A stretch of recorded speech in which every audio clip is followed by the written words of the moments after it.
हरे कृष्णा, राधे राधे। आज इस वीडियो में हम जानेंगे कि होली की पूजा विधि क्या है और कुछ होली से जुड़ी बातों पर भी चर्चा करेंगे।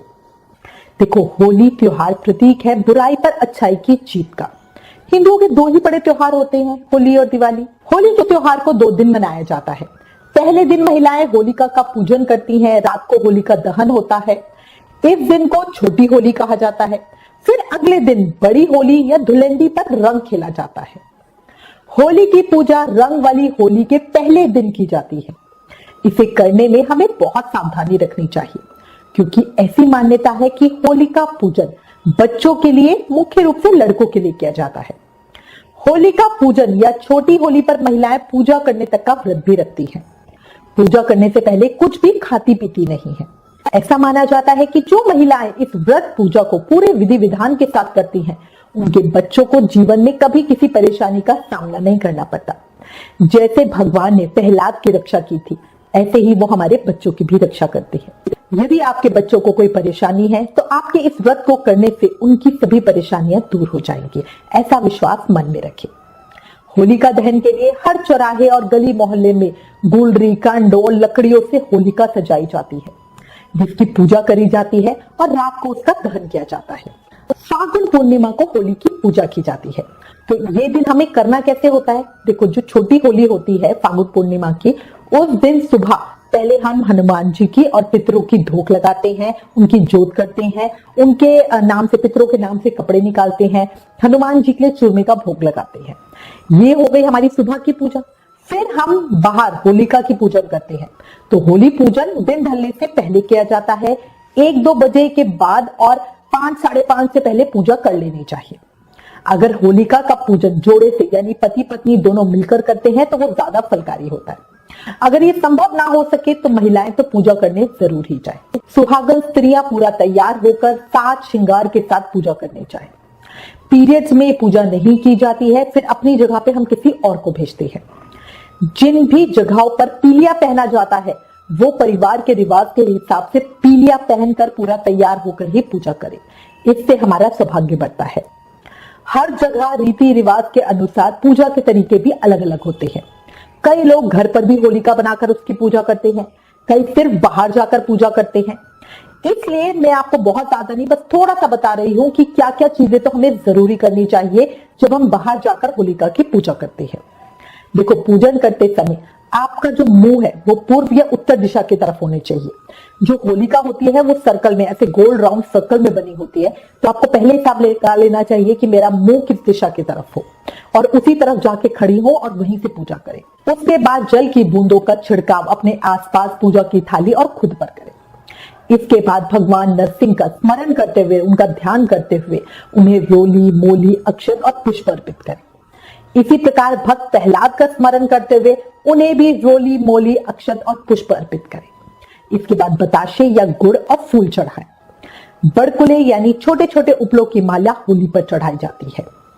कुछ लोग होलिका को हल्दी, मेहंदी, गुलाल और नारियल भी चढ़ाते हैं। इसके बाद हाथ जोड़कर भगवान से अपने परिवार की सुख समृद्धि के लिए कामना जरूर करें। औरतें क्या करती है, बस फटाफट चढ़ाया और वापस आ गई। ऐसा नहीं करना। बिना प्रार्थना के पूजा पूरी नहीं होती। पूजा में आप जाने में हुई किसी गलती के लिए क्षमा याचना जरूर करें और प्रार्थना करते हुए बोले, हे प्रभु, हे दीनानाथ, हे दीन दयाला, जैसे आपने प्रहलाद की रक्षा के लिए अपने दिए हुए वरदान को ही निष्फल कर दिया, उसी तरह मेरे बच्चों और परिवार पर भी अपनी कृपा बनाए रखना। मेरे घर में सुख, शांति और समृद्धि देना। इसके बाद सूत के धागे को होलिका के चारों ओर घुमाते हुए 3, 5 या 7 बार लपेटते हुए चक्कर लगाने से परिक्रमा करना कहते हैं। जहां आपका अंतिम चक्र पूरा हो, वहां लोटे से जल चढ़ाएं। लोटे का जल पूरी तरह से खाली नहीं करना है, थोड़ा सा जल छोड़ देना है। फिर वहां पे पैसे चढ़ा दें। होली का पूजन के समय महिलाएं अपने साथ बच्चों को भी लेके जाएं। उनके गले में होली की माला जो होती है ना, कई जगह ड्राई फ्रूट की होती है, कोई मखाने, टॉफी, चॉकलेट की जो माला बनाते हैं, उन्हें जरूर पहनाएं। ये बड़ी शुभ की होती है। कई जगहों पे ये माला पीहर से आती है और तब बच्चों को बनाई जाती है।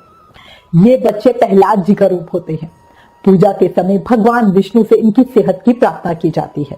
होलिका की पूजा करने के बाद बच्चों को तिलक लगाएं और अपने भी बिंदी लगाएं।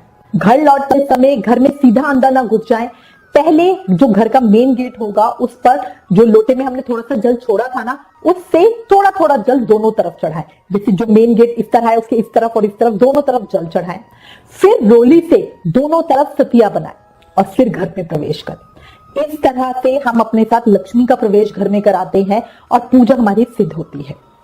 कई जगह शाम को पक्की रसोई बनाकर देवताओं के नाम की थाली निकाली जाती है तो और ब्राह्मण को जिमाया जाता है। ये पूरी तरह आपके परिवार के रिवाज के ऊपर है। रात के समय जब होलिका का दहन होता है तब घर के आदमियों को वहां जरूर जाना चाहिए।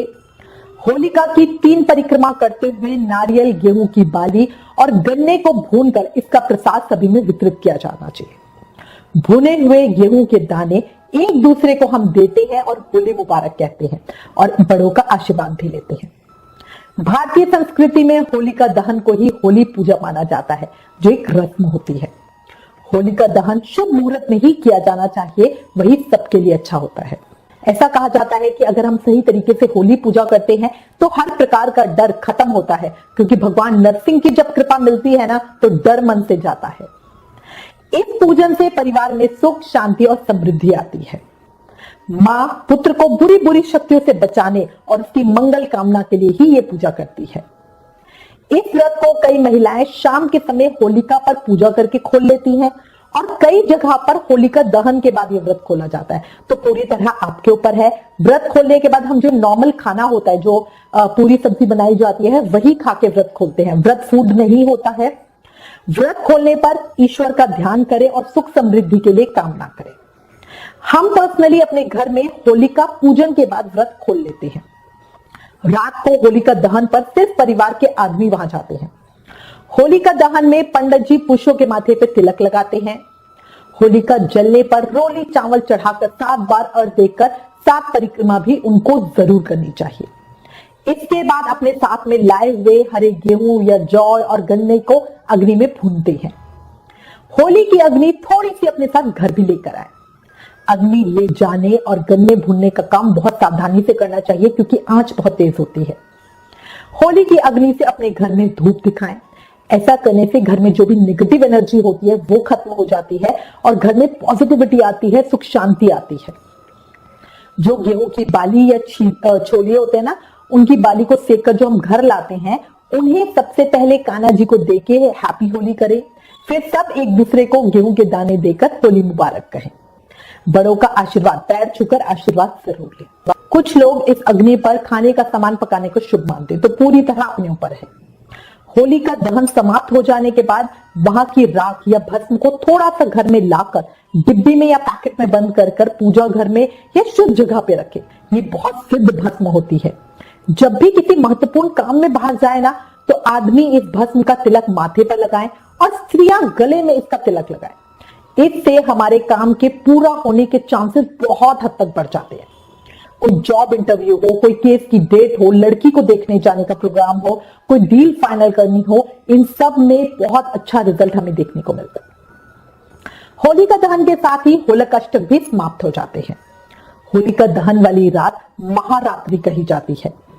होलिकाष्टक से होलिका दहन के दिनों को जले फूके दिन कहा जाता है। इन दिनों में ईश्वरीय भक्ति और तांत्रिक सिद्धि दोनों की जाती है। मतलब पॉजिटिव और नेगेटिव दोनों तरह की एनर्जी भरपूर होती है। इसलिए इन दिनों में हमें बहुत ध्यान रखना चाहिए।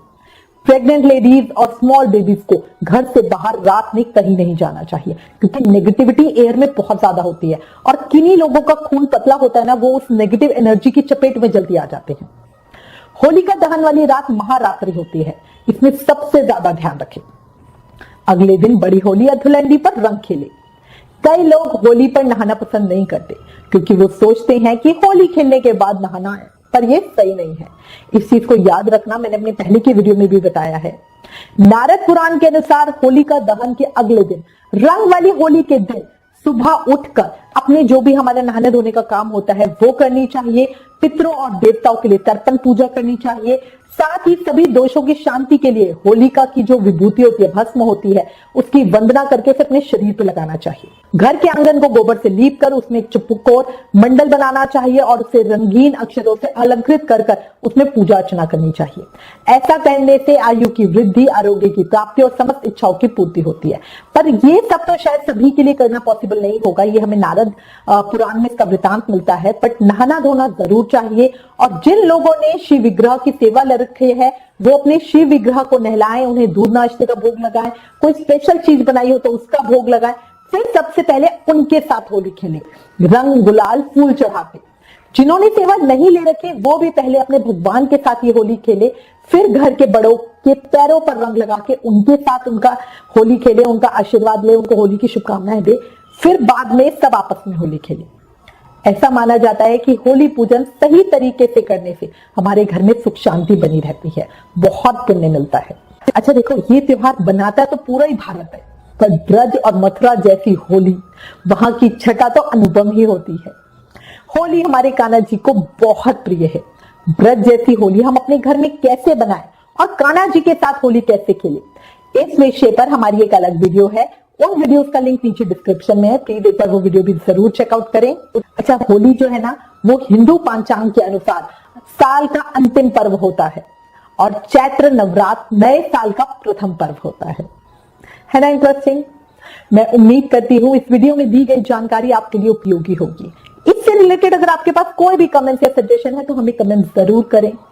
आपकी एक राधे राधे का मैसेज हमें आगे और वीडियोस बनाने के लिए बहुत प्रेरित करता है, तो कमेंट जरूर करें, आपका प्यार हमें दें।